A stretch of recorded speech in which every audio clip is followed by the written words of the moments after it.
Halo Sobat Investor, di video kali ini saya akan menceritakan bagaimana caranya kita bisa mengambil kesempatan untuk mempercepat pensiun dini kita atau bebas finansial kita dengan memanfaatkan market crash. Di video kali ini saya juga akan menjelaskan kisah dari seorang guru yang bernama Andrew Hallam yang sukses mempercepat bebas finansialnya meskipun sempat menghadapi beberapa krisis. Misalnya krisis di 2003 dan krisis di 2008, dan dia hanya mengandalkan gaji dari seorang guru. Saya juga akan menunjukkan portfolio reksadana saya setelah minggu ini IHSG turun begitu banyaknya. Dan untuk pertama kalinya, saya juga akan menunjukkan kepada sobat investor portfolio investasi saham saya. Sehingga ini akan menjadi sebagai bukti bahwa saya juga melakukan apa yang saya bagikan kepada sobat investor. Harapan saya dengan saya menceritakan apa yang saya rasakan dan saya juga menunjukkan apa yang saya lakukan, sobat investor berada pada kursi paling depan untuk melihat suatu strategi investasi jangka panjang yang saya yakini akan ampuh setelah market crash ini selesai.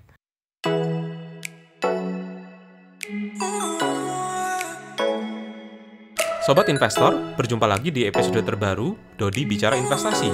Bincang-bincang investasi tiap minggu, membahas secara pelan namun pasti untuk kaya. Sobat investor, minggu ini IHSG mengalami penurunan yang sangat drastis. Pada hari Senin, IHSG sempat turun 6,5%. Seingat saya, sepanjang saya berinvestasi sejak 2013 sampai saat ini merupakan penurunan yang paling besar yang pernah saya alami dalam waktu satu hari. Disusul juga pada hari Kamis lalu, di mana IHSG turun 5%, dan pada hari Jumat IHSG hanya dalam 15 menit saja turun ke 5%, sehingga perdagangan dihentikan sementara sebelum akhirnya dilanjutkan kembali dan ditutup di angka yang positif. Saya berkesempatan ulang untuk membaca buku yang pernah saya baca 2 tahun yang lalu untuk sekedar merefresh ingatan saya guna bisa untuk menyikapi market crash ini. Ini adalah buku yang bagus dari seorang yang sukses pensiun dini maupun bebas finansial di usia yang muda yang bernama Andrew Hallam, hanya dengan gaji seorang guru. Akan saya sampaikan juga beberapa studi kasus terkait dengan keputusan-keputusan yang dia ambil dalam berinvestasi, terutama pada saat menghadapi market crash yang nampaknya cukup relevan dengan yang kita hadapi pada kondisi saat ini. Oke, bagaimana caranya Andrew Hallam melihat suatu market crash? Mari kita lihat tulisannya dalam salah satu bab. Bagian ini adalah pengalaman dia pada saat krisis di 2003. Saya tidak mengetahui seberapa rendah market akan jatuh. Jadi saya tidak terlalu beruntung untuk membeli reksadana indeks di harga yang paling rendah. Tapi hal itu tidak menjadi masalah. Ketika saya melihat label diskon 20%, saya seperti seorang pencandu coklat yang dilepas di Chocolate Factory. Ketika saya terus membeli, indeks saham turun terus. Dan saya agresif untuk melanjutkan pembelian. Apabila saya bisa mendapatkan kerja sampingan untuk bisa mendapatkan uang untuk mengambil peluang ini, saya mungkin akan melakukannya. Investor biasanya melakukan hal ini. Mereka bereaksi secara berlebihan ketika harga-harga turun, membuat harga menjadi turun lebih dalam lagi, di mana mereka seharusnya membeli daripada menjual. Mereka menjadi takut ketika saham itu dijual dengan harga yang diskon habis-habisan, dan berharap secepatnya bisa membeli saham yang sama di harga yang jauh lebih tinggi ketika keadaan sudah normal dan diskon sudah hilang. Ya, ini merupakan suatu hal yang tidak masuk akal. Saya berharap pasar saham akan tetap turun di 2003 atau setidaknya dapat tetap serendah ini selama beberapa tahun sehingga saya bisa tetap terus membeli dengan sebanyak-banyaknya. Sayangnya hal ini tidak terjadi. Saya cukup kecewa ketika melihat indeks saham US pulih, naik dari 2002 sampai 2003, sampai ke tahun 2007, di mana naiknya itu lebih dari 100% dari titik terendahnya hanya dalam kurun waktu 4 tahun. Para pensiunan berpesta, sedangkan saya bersedih. Pesta diskon besar-besaran tampaknya telah usai. Oke, bagian ini adalah pengalaman dia pada saat krisis 2008. Saya akan coba menerjemahkannya. Saya melanjutkan rencana pembelian saya secara agresif di 2008 ketika pasar saham turun 20% dari puncaknya di 2007. Saya dengan senang hati, perhatikan ya sobat investor, dia mengatakan dengan senang hati, bukan panik, bukan cemas, tetapi dengan kata dengan senang hati. Meningkatkan pembelian saya menggunakan simpanan bulanan saya pada saat market anjlok 50% dari 2007 sampai titik terendahnya di Maret 2009. Saya seperti membayangkan melihat toko retail penjual produk Apple dan melihat setumpuk iPhone terbaru dijual dengan diskon yang sangat besar.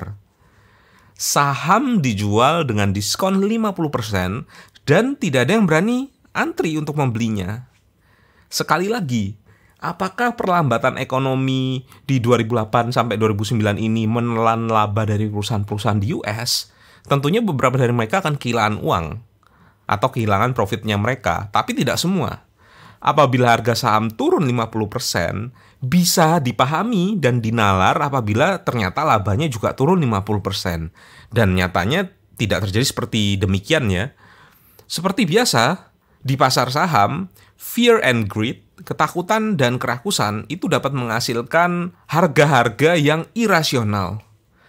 Di 2008 sampai 2009, saya berdoa agar saham tetap terus-terusan murah. Antara Maret 2009 sampai Januari 2011, harga indeks saham US naik 85% dan harga indeks saham internasional juga naik 90%. Saya termasuk orang yang tidak mudah depresi, tapi indeks yang saya beli makin lama makin mahal setiap bulannya. Saya lebih berharap jika pasar tetap rendah. Orang-orang biasanya tidak menyadari betapa luar biasanya kesempatan untuk mengambil keuntungan dari gilanya diskon jangka pendek ini.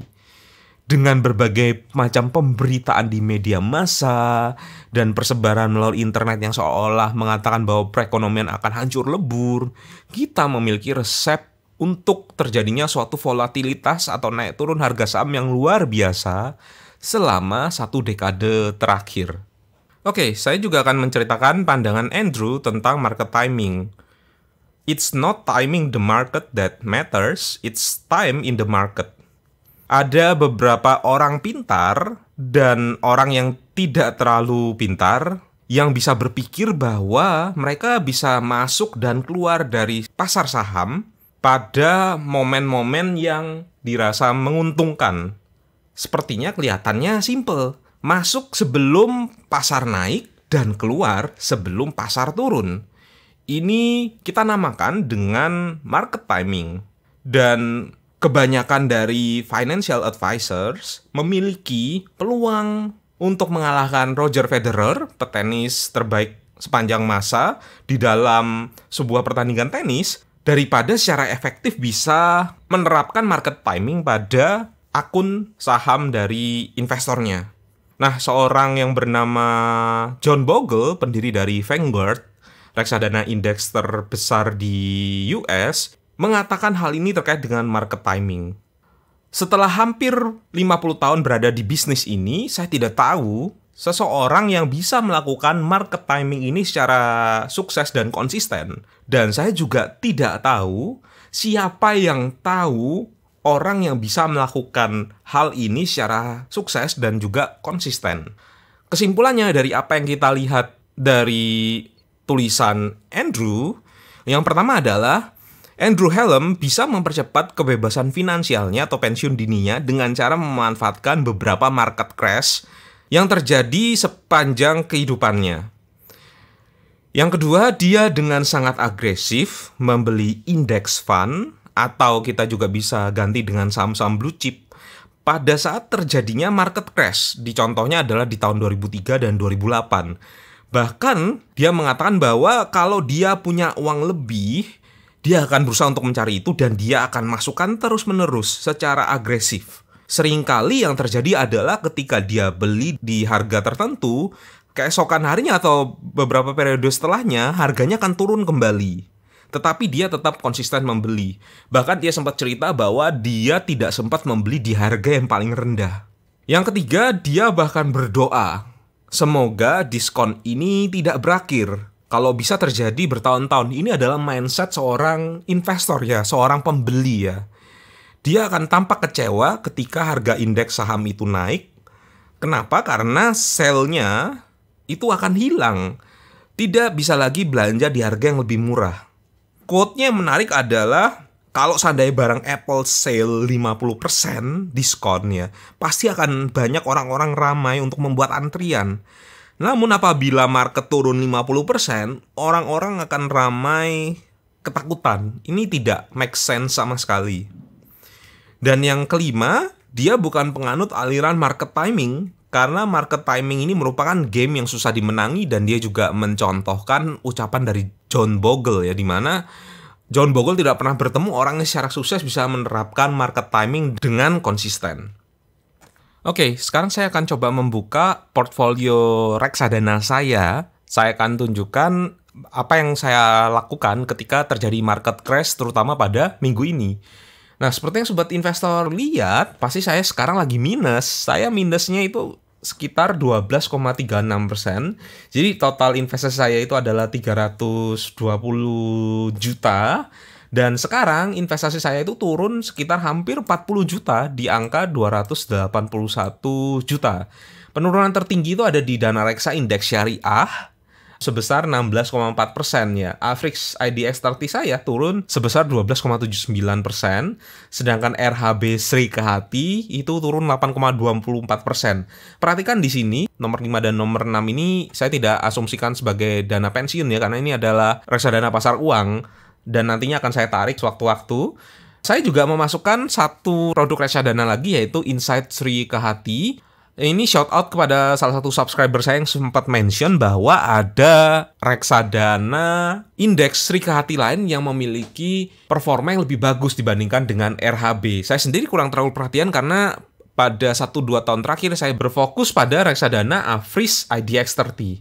Oke, jadi ini yang saya lakukan pada bulan Maret ini. Jadi saya melakukan pembelian yang cukup besar, terutama ketika IHSG itu turun. Pada tanggal 2 saya melakukan pembelian. Tanggal 9, kalau nggak salah itu hari Senin ya, ketika IHSG itu turunnya itu memecahkan rekor 6,5% per hari. Saya melakukan pembelian yang cukup besar. Dan juga pada hari Kamis yang lalu saya juga melakukan pembelian. Dan pada hari Jumat yang lalu, Jumat kemarin, saya juga sebenarnya melakukan pembelian, cuman unitnya masih belum masuk. Dari mana saya bisa mendapatkan uang ini? Selain saya juga sudah menyisikan investasi saya, dana investasi saya juga melakukan penjualan kepada reksadana pasar uang, juga yang terutama adalah peer-to-peer lending saya. Beberapa seperti Investri, Amarta, Asetku, dan modalku saya tarik. Ketika ada pinjaman yang cair, saya tarik. Ini sama persis dengan yang dilakukan oleh Andrew Hallam, di mana pada tahun 2008 dia menjual beberapa reksadana indeks obligasi untuk ditukarkan kepada saham ya. Jadi ketika market crash, biasanya instrumen-instrumen yang fixed income turunnya tidak akan sebesar reksadana saham, bahkan reksadana pasar uang cenderung naik ya. Reksadana obligasi sendiri terkadang bisa naik, bisa turun, tapi turunnya itu tidak akan sedalam reksadana saham. Ketika IHSG turun, peer-to-peer lending ini tampaknya tidak terlalu terpengaruh ya. Jadi saya lakukan penarikan ketika ada pinjaman yang sudah cair, sudah dibayarkan, saya lakukan penarikan, saya top up ke reksadana indeks maupun ke saham. Dan apabila kita cek juga di dana reksa indeks syariah, ya saya juga melakukan pattern pembelian yang sama ya, cuman nominalnya lebih sedikit.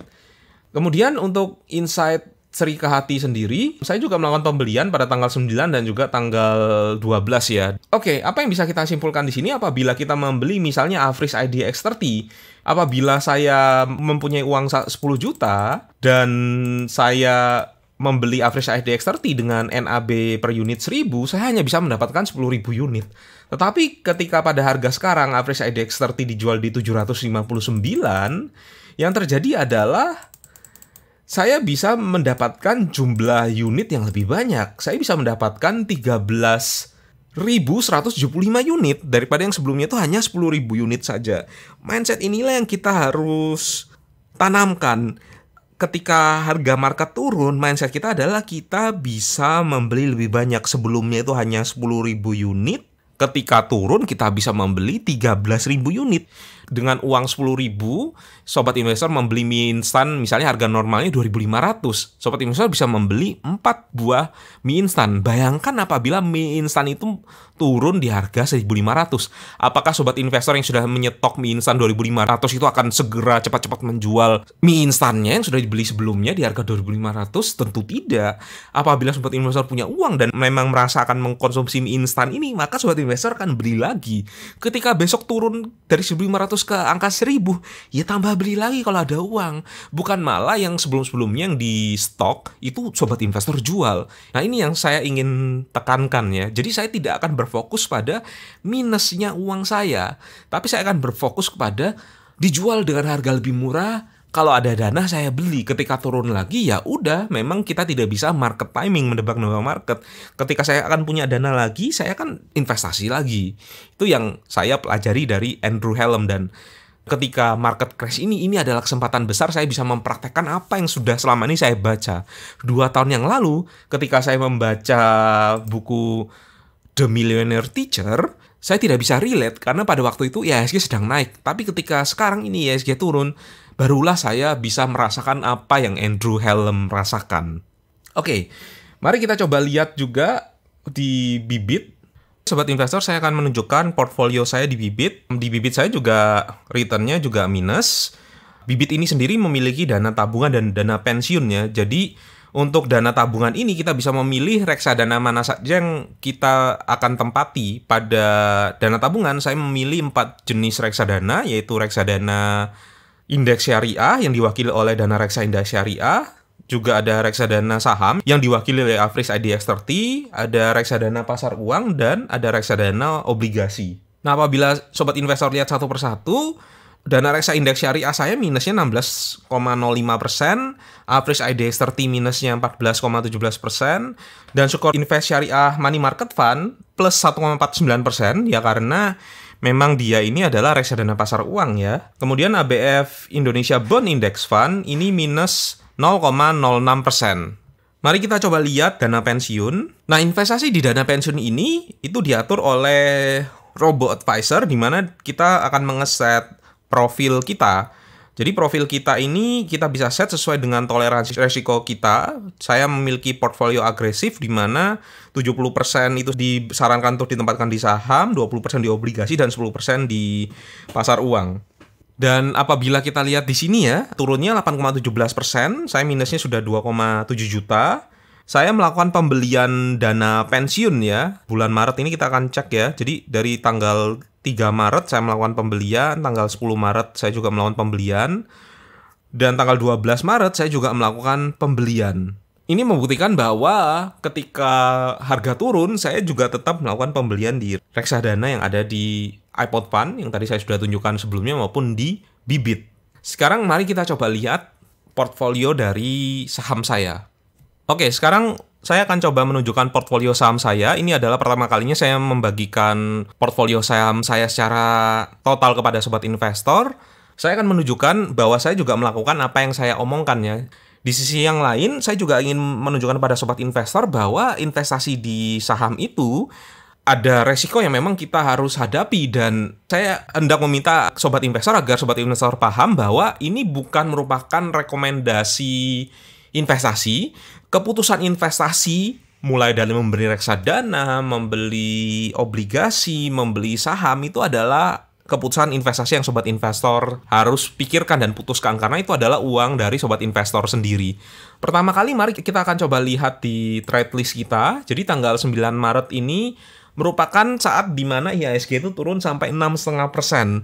Nah, apa yang saya lakukan? Saya membeli banyak sekali saham sesuai dengan kriteria yang saya sempat sharingkan pada video sebelumnya di stock screening ya. Jadi market cap-nya harus besar, kemudian return on equity yang tinggi, terus juga laba dan omsetnya juga bertumbuh, membagikan dividen berturut-turut, dan juga memiliki net profit margin yang tinggi. Saya melakukan pembelian tersebut ya dari Astra, BNI, kemudian Gudang Garam, HM Sampurna, Jaya Real Property, Pakuwon, dan seterusnya ya. Yang hanya tidak sama dengan kriteria atau list itu adalah Jaya Real Property, karena market cap-nya kurang dari 25 triliun ya. Tapi semua yang lainnya itu sesuai dengan apa yang ada di stock screening saya ya.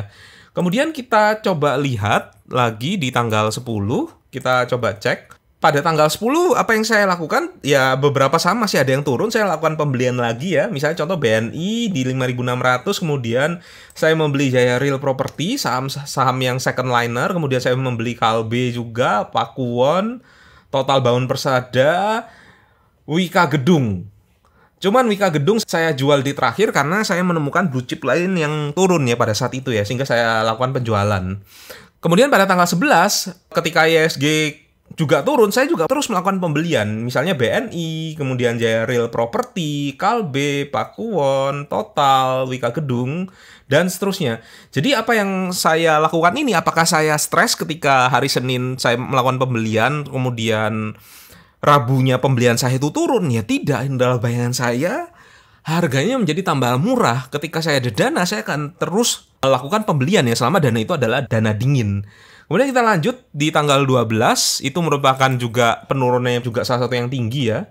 Saya melakukan pembelian di Astra, Bank BNI, dan saya beruntung karena saya memiliki saham Indopora, di mana saham Indopora ini merupakan saham second liner yang harganya itu turunnya masih belum banyak, hanya sekitar 5-8%. Saya melakukan penjualan, tujuannya adalah saya bisa tukarkan lagi ke saham-saham yang wonderful, ke saham-saham blue chip.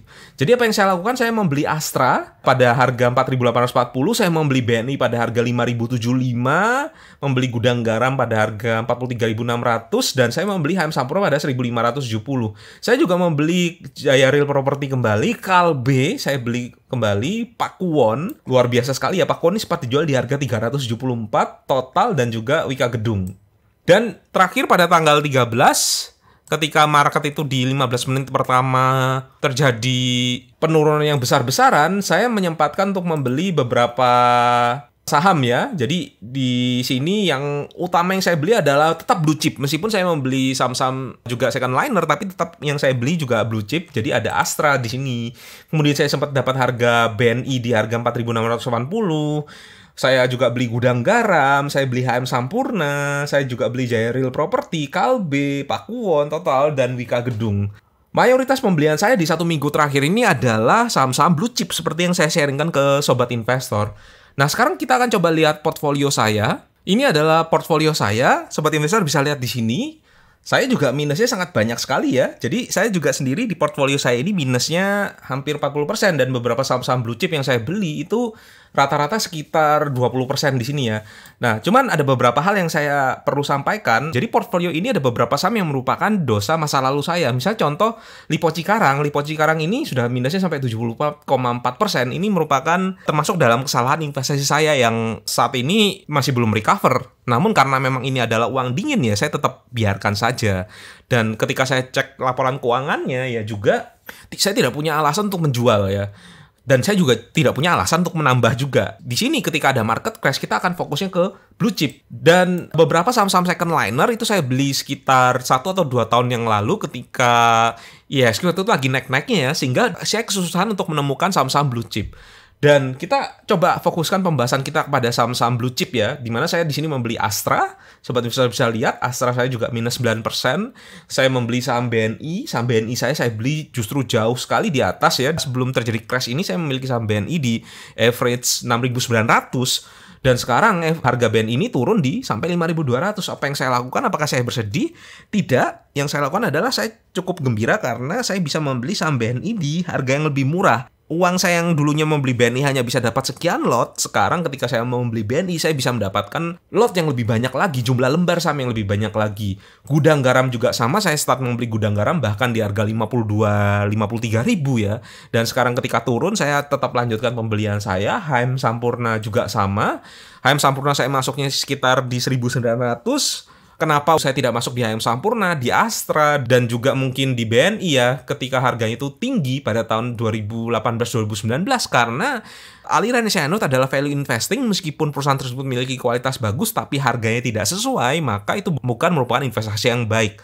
Kemudian saya juga membeli Jaya Real Property juga. Nanti kita akan khusus membahas mengenai kriteria saham second liner ya. Cuman sobat investor bisa lihat sendiri dari hari Senin sampai hari Jumat saya dominan membeli saham-saham blue chip. Kemudian saya juga membeli Kalbe Pharma, juga minus 7%, saya membeli Pakuwon minus sekitar 12%, United Tractor ini sekitar 26% ya, saya membeli United Tractor ini jauh-jauh hari sebelumnya, ketika United Tractor ini juga sempat melakukan penurunan, dan saya tidak top up United Tractor begitu banyak, dan yang terakhir adalah Wika Gedung minus 11%.